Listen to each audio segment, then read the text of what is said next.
Hi, Carlton G here, and I'm asked sometimes about what have I ever received from tithes and offerings.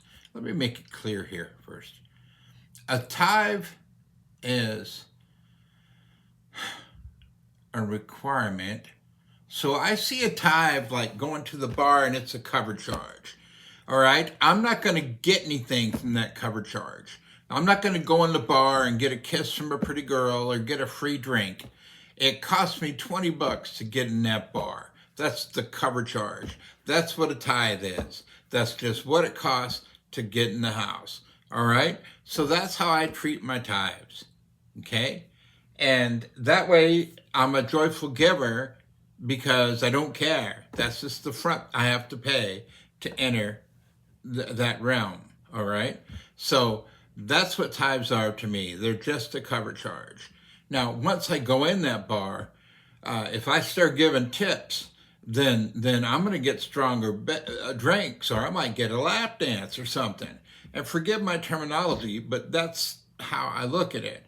So when I give offerings to God, I give them with the knowledge, not with the expectation, all right, but with the knowledge that God is going to pay me back. Just like when I give enough tips, I know this girl's going to start bringing me stronger drinks. Or if somebody's being friendly with me, I might get, whatever. But I give it with the knowledge that God is smiling on me because I'm taking what earth holds as its most valuable thing, money, and I'm just throwing it on God's people. He loves it. He loves it when you're liberal with your money. He loves it because he's got all the money in the world. See? So tithes, when you tithe, you're making your ground fruitful. All right? You're making your ground fertilized. It's ready. But it takes more than tithes to make anything grow. Okay? You got to plant some seed in there. And that's what you do with offerings. And the best offerings that grow out of that is offerings that you can't touch. There's no way you can receive from it.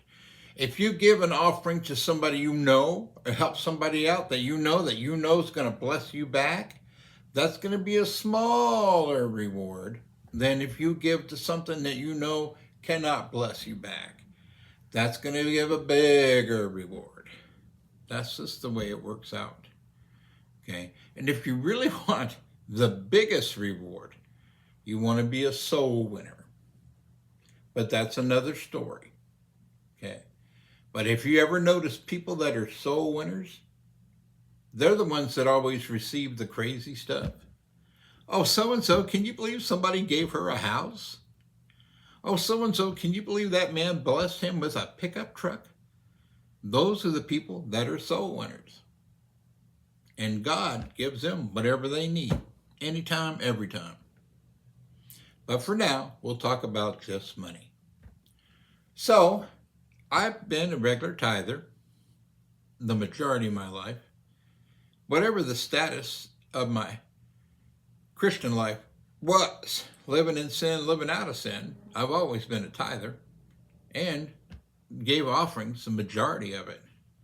So we had this car, or we were using a car. It belonged to my mother-in-law. It was I believe a 1979 Pontiac Firebird. And our Spitfire, something like that. It wasn't a Firebird, it was a Spitfire. Anyhow, a little four-cylinder thing that had just been worn out, and it had the transmission taken care of a couple times, and all this work done on it, and it was finally just worn out. It wouldn't always start.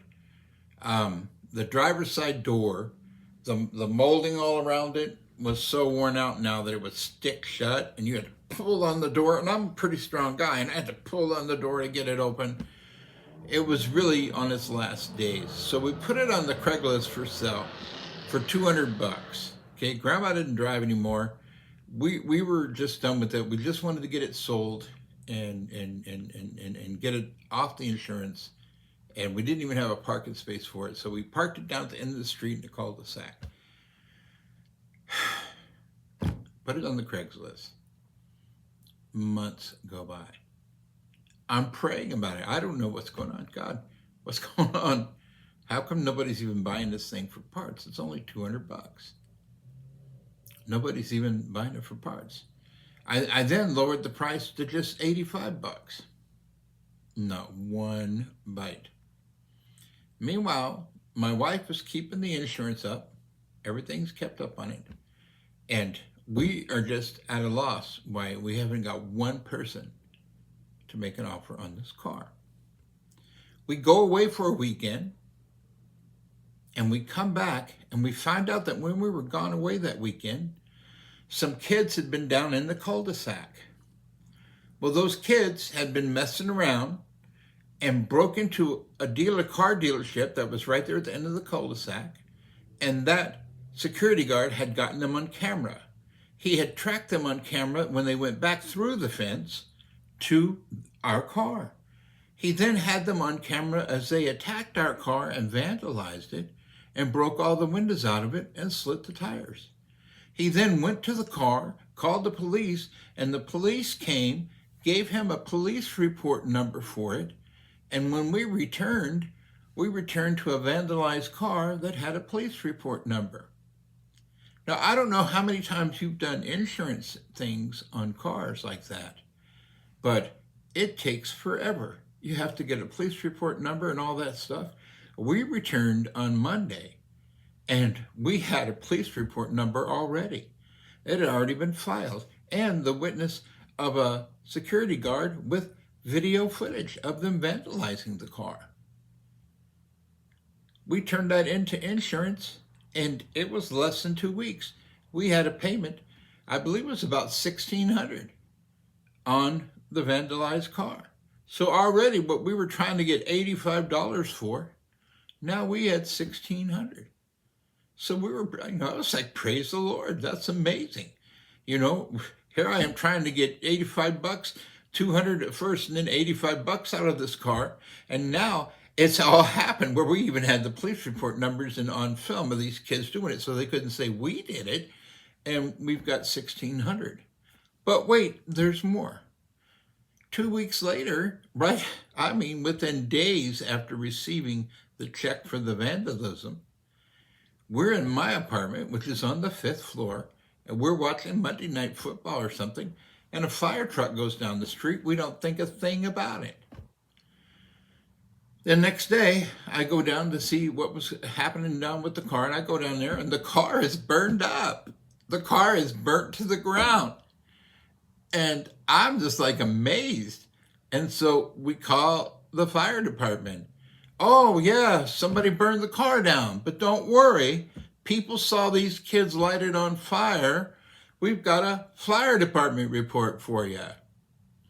So my wife, who still has insurance on the car, turns in the fire department report that this car has been burned down. The city calls us and says, you're going to have to tow this car. We figured out it was going to cost us about $150 to get the car towed because now it's demolished. I mean, it was burnt it just melted. She turns that stuff in to insurance. We go down there maybe a day or so later because I'm going to try to get it towed. It's already gone. And it turns out that somebody else, the city had got to tow it. And now insurance is going to pay them. I didn't have to pay the $150 for it to get towed. And we got more money from that insurance of it being destroyed, like another $1,000. So we end up getting about $3,000 or better off a car we were trying to sell for $85. And that's how God returns offerings to you. All right. God bless you. Tithes and offerings, they work.